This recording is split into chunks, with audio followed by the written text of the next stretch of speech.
Hey guys, John TRD Trader here. So I'm going to go over a stock that has had some downward movement, and I think that makes it a highly undervalued stock.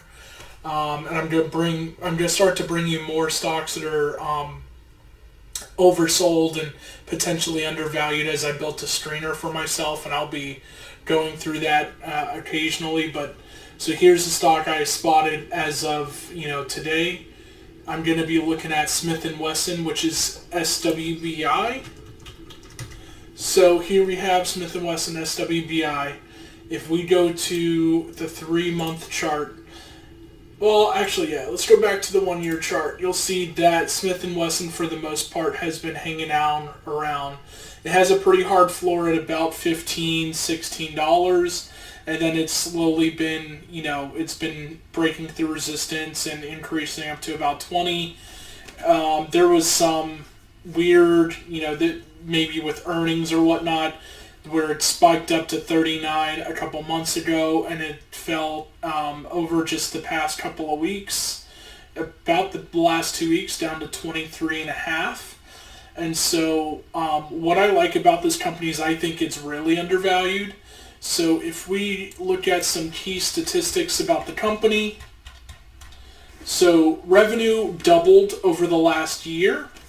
Cost of goods sold only increased by about 2/3, by about 67%. So what that tells us is that, Smith & Wesson has some operating leverage. What operating leverage is you either have fixed costs or fixed assets where think of it kind of like a car, right? If you're an Uber driver, if you're able to get 6 customers in an hour, it's the same cost to you, not including gasoline, but from a depreciation of the car standpoint. It's the same cost to you as if you only got 1 customer in an hour. So when you have a fixed asset that has a fixed amount of costs, the more product or the more service you can churn out in the same period of time, the more revenue you're going to have because your cost isn't increasing at the same rate that your revenue is. Now, Smith & Wesson is not a one-for-one operating leverage. For every $1 in revenue, expense does increase by about 67%. But the fact that it doesn't increase by 100%, revenue increased by 100%, expense only increased by about 67%. So that there's like a 1/3 operating leverage there where for every additional dollar of revenue they generate, they're retaining an additional 33 cents of profit above what they were previously doing. So there's some operating leverage there where if they ramp up production, it'll materialize in greater profit because revenue is increasing, but expenses not increasing at the same rate. And you'll see that with operating expenses as well. Revenue increased by 100%, but operating expenses only increased by 54%. So again, there's that degree of some operating leverage there. Their non-operating income increased by 350%. But even though it increased a lot, it was still a relatively small amount of their overall net income. And their net income itself increased by almost 8 times or 780%. So they went gangbusters over the last year, and I think they're going to continue to do gangbusters over the future. A lot of that is because of a number of factors such as, COVID fears, political unrest and rioting in the Pacific Northwest and other parts of the country, Antifa doing a lot of rioting, and also they just generally make good products, whether it's their Smith & Wesson pistol or their AR-15 rifles. They make pretty good products they're competitive price-wise. So I think that they're gonna, not only is the pie of new gun owners increasing for a number of reasons, but Smith & Wesson's share of that pie is also increasing because they're taking away some ground from some of their competitors. So let's go a little bit further. Here's some, financial analysis. Investors think that the price should be at $23.82. That's about, that's the average, that's the current price. The low range of what investors think it should be is $22. The average institutional investor thinks it should be $32, and the high end of what investors think it should be is $43. So you'll see that compared to the average of what institutional investors think it should be, the stock is currently pretty undervalued by at least a third. A lot of people have it as a buy. 50% of investors have it as a buy at the current price. You see that they sell a healthy mix of handguns and long guns. About 80% of or 85% of their revenue are handguns, and about 15%, it's about 75% of their guns are, handguns, and 25% of their guns are long guns, which kind of mirrors the average gun buying activity, because the average gun buyer, they buy a handgun first for home defense and self-defense reasons, and the average newcomer to guns is also buying handguns for self-defense reasons. So let's look at some of their, let's look at their valuation compared to some other companies. So Smith & Wesson currently has a PE, or price to earnings ratio, of 5.3, whereas their competitors are all very much high above that, which means when you buy any of their any of their competitors' stock, you pay a premium for investing in their competitors, because the competitor stock is priced higher than their earnings. So Smith & Wesson is priced at $5.30. Ruger is priced at almost $12. Vista Outdoors, who owns Savage and a number of ammo manufacturers, including CCI and Federal, they're at They're at $8. They're almost at $9. So about 75% above what Smith & Wesson is. And American Outdoors brand, which owns Thompson Center Arms, Frankfurt Arsenal, and a couple of gun outdoors accessories products brands. They're valued at a little bit over 4 times at 21-23. So you'll see that of all the other public company competitors that Smith & Wesson has, Smith & Wesson, from a price to earnings ratio, is much more undervalued than their competition. If we look at Smith & Wesson's current PE ratio of 5.3, if the stock price were to rise to make it on par with their competitors, to be on par with Ruger, the stock would have to double. To be on par with Vista Outdoors, it would almost have to double.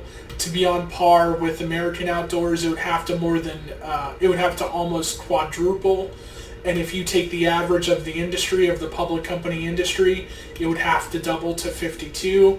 So going back to what our institutional investors think, institutional investors see an average of 32 and a high of 43.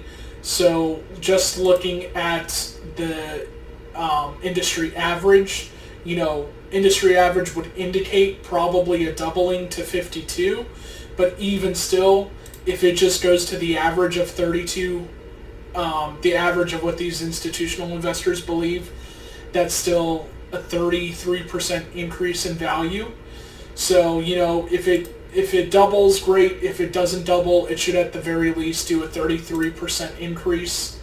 And here's some of the reasons why I think that the stock and the firearms industry as a whole is going to do good over the next 4 years. Because of the Biden Democratic administration, even if one party doesn't say anything overtly about confiscating guns, the other party, they still overreact to that party being in power. So anytime there's a Democratic Congress or a Democratic president, gun and ammo sales spike. So that should, in theory, at the very least, sustain current gun purchases and ammo purchases. And it could potentially increase the market as a whole.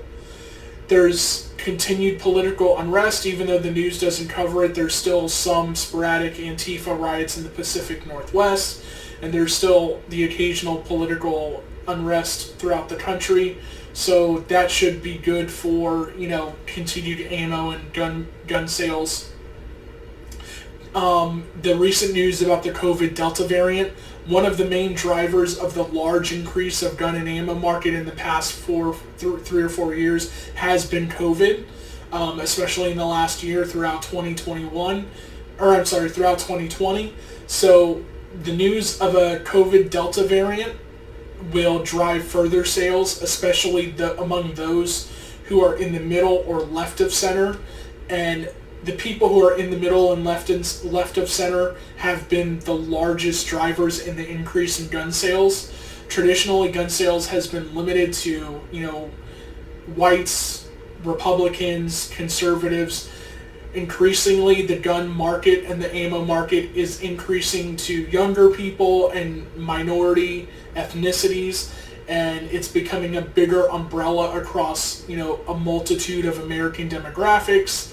So it's no longer a white Republican conservative hobby or a white conservative Republican concern to have a means of self-defense.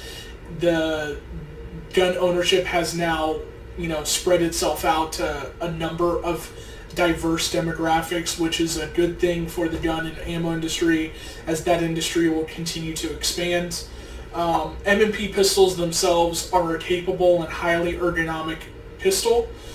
I feel that they're gonna, rapidly provide strong competition against the historical Glock pistols, which is both, it should lead to Glock losing some market share amongst police departments and amongst the civilian market in general to Smith & Wesson. Smith & Wesson has entered the rifle market with AR-15s, and they're known for a quality rifle at a competitive price. Even though there's a multitude of AR manufacturers, Smith & Wesson is quickly becoming a go-to for police departments and civilians in the rifle department. And as I mentioned this earlier, there's just the expansion of the gun-owning industry, gun-owning hobby, to a multitude of ethnicities and generations.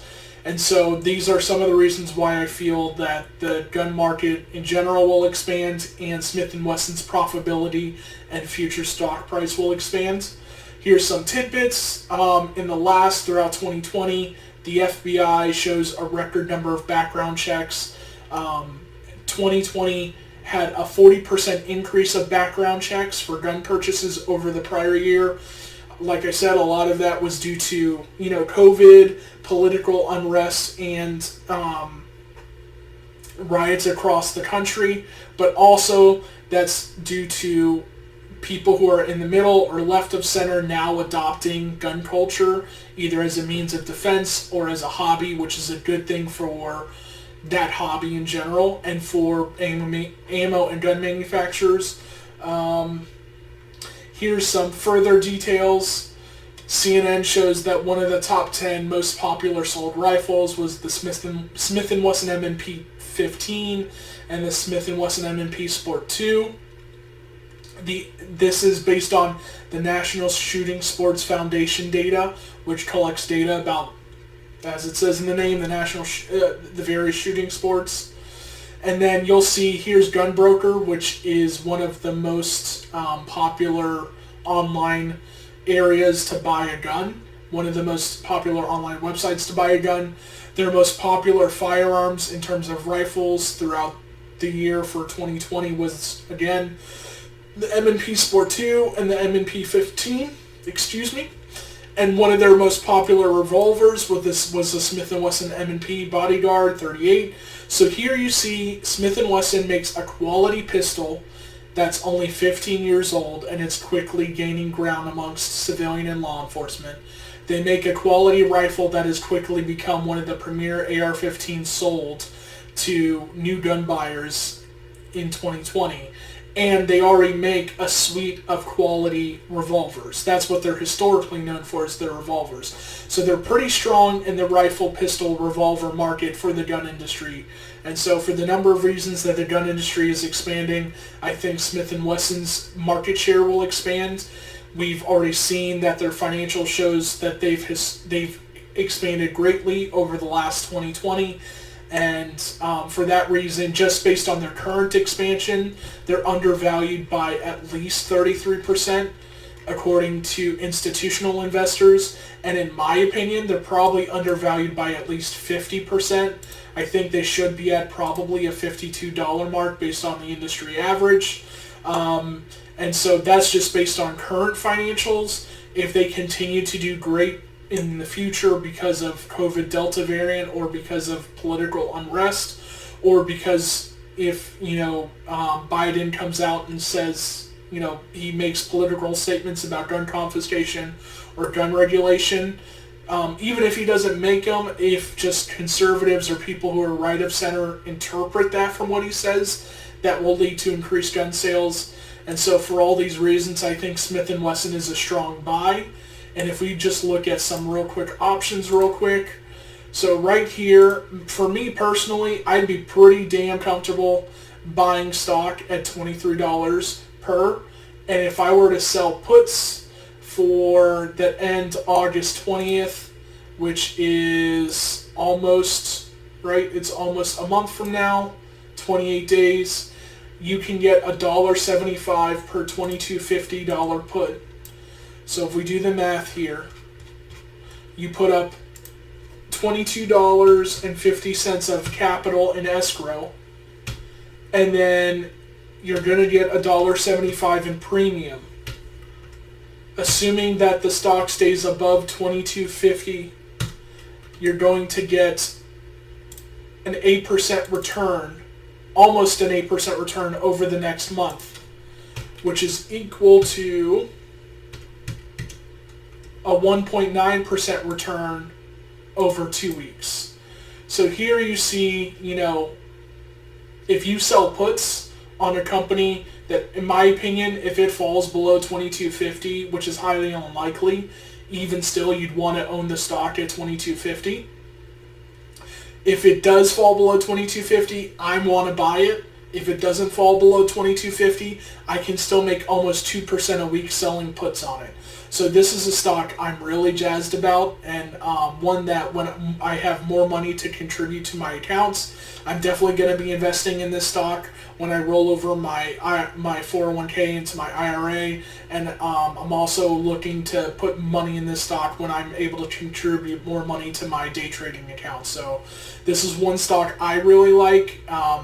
I hope you learned something. I hope you liked the video. If you do, please like, subscribe, and I hope you guys have a great day and a great weekend. Thanks.